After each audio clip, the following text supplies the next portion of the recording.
Can you imagine being in that train terminal at that moment?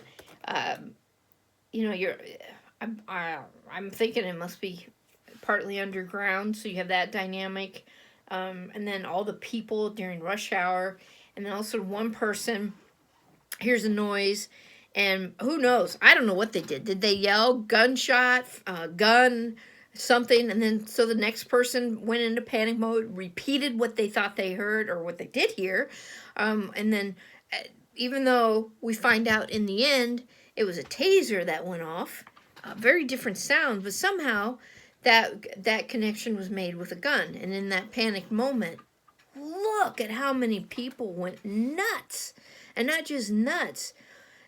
If you look in the background, it's you can see people are standing around. Some people are hitting the floor, but the people that immediately stand out are the ones that are in the panic mode, who are running and pushing people out of the way, and it's a very scary place to be when you see people reacting in their own protection and not worried about what's going on around them. Is there a time when panic is warning us that we need to react? Absolutely. And so we're going to go through all that and discuss some of the differences here of even how to just think through that. So dealing with a panic situation, which is your next section here, is learn to recognize the signs of your own panic. Now, if you start noticing your heart rate's going up, like I mentioned already, when I was hearing of somebody that I know that's going to be tested for the coronavirus, my heart, I started, heart rates are gone. I actually know somebody's going to be tested because they were in the same environment as somebody else that does have it. I'm like, oh my goodness. So does your heart rate go up? Do you notice that your face is starting to get flushed? You're getting warm. Are you feeling confused? You just don't even know what to think. And then just that panic, maybe that's going on and around in your surroundings. Do you find yourself maybe shouting and saying things that maybe you wouldn't usually say? And they're just, it's like vomit coming out of your mouth. I mean, it's like you can't put it back. You don't want to put it back in, but it's just craziness. And so you're not even thinking of the consequences of what you might be saying or the actions that you're taking. The next one is number 2 is take some deep breaths. So take deep breaths. So first we need to learn to recognize something's weird, something different's going on with me. I identify I'm feeling different, so now we would need to take some deep breaths. Does that mean you just all of a sudden stand there and you hear pop, pop, pop, pop all around you and you're just going, no. There are situations when it's not immediate life-threatening situation where you can just kind of pause, take some breaths. I mean, they've done studies to show that when you do that, it's helping you refocus. It's just calming your heart rate back down, and it's going to get you to a faster place to where you can maybe process and analyze the situation.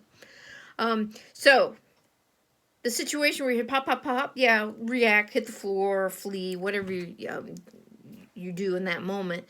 But let's take our current situation of the panic of going to stores and you can't find food, you can't find toilet paper, you can't find things that a week ago were plentiful. No problem.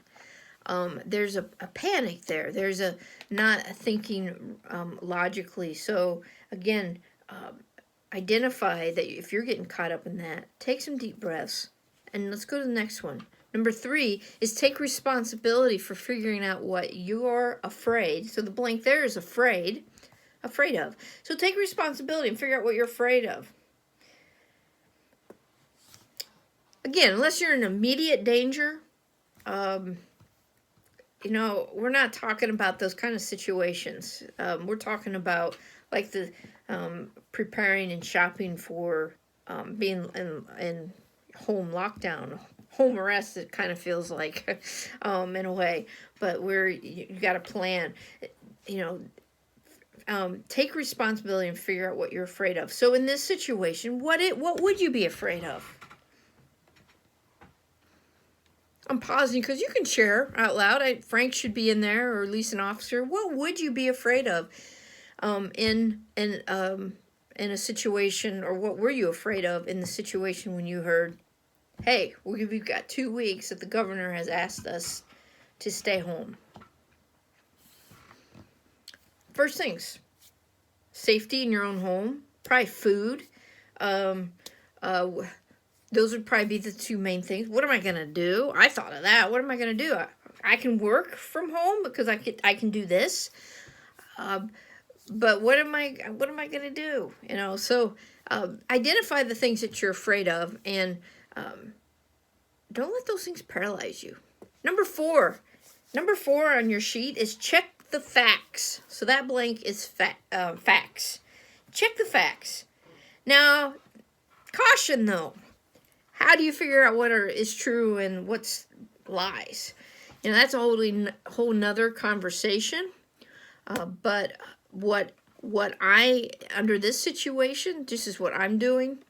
Not only am I keeping an ear to different media and what they're saying, I'm also, since I work with Youth for Christ in the Juvenile Justice Ministry, I'm also listening to my superiors and doing what they're telling me I need to be doing during this time. So, we're out of control. Like, you're locked up. You really don't have much control in your schedule, even what you eat. So we can relate here. We have to go by what our superiors tell us right now. And that's okay. But if you're on your own and you got to figure out in that moment of panic where you got to figure out things for yourself, figure out what sources and how you can find out the best information. Is your government always going to be honest with you?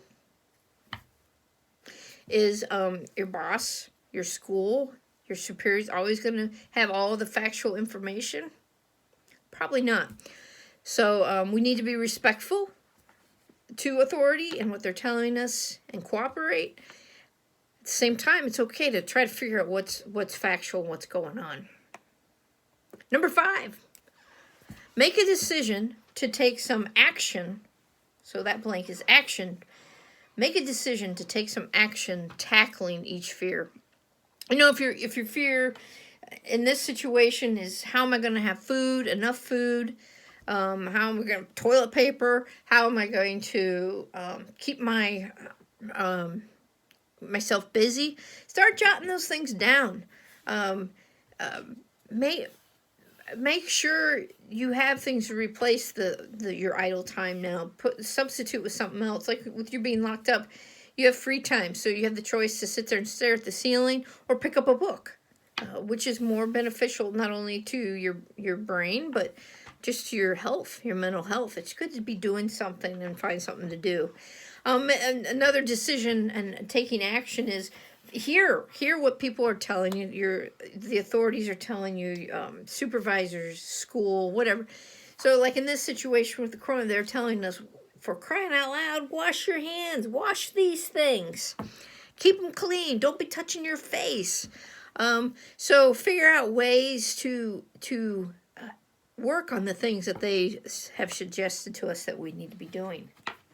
Again, don't let it put fear into you, but listen to it and say, okay, maybe I could do a better job at that. Number 6, and this is our final one, sell. So sell yourself on a positive outcome. So sell, S-E-L-L. Sell yourself on a positive outcome. When I first saw this as one of the things to do in that moment of panic, I'm like, what in the world? But do think about the good changes that can be made during this process and how it's going to help benefit you in the long run. Don't look at isolation as since the governor has told us to stay home, and for you, since you're currently in lockdown, so there's not much you can do. But don't look at that as that this is negative. Life stinks. Poor me. This is a wonderful time for us to be looking at the positives in this and figure out some things that are going on in our own lives and to work on there. For people who are home with their families now, what a great time to pick up some board games and do that. For you, you're in lockdown. This is a great time for you to be jotting things down and thinking through the changes you want to make, and not just, I want to change this, but this is how I want to change it. And you've got great counselors there to help you with that. And I know they want to help you with that too. So don't hold back right now. Look at the positives here. It's so easy to let all the negatives that have happened to why we're in this situation and focus on that and not get past that. So maybe celebrate in a way that this is a pause in your life, in my life, that I get to you and I get to do something different, and we need to figure that out for each of us. So for me, I'll be honest here. I think it's interesting how I'm locked in home right now, and well, not locked. I guess I could get out, but I'm to stay home, and I'm going to respect what our governor has asked of us. And the only reasons I would need to go out is if I run out of food, but I should be good there because I've thought through it. I've figured out my meals and how much to eat per day, and etc.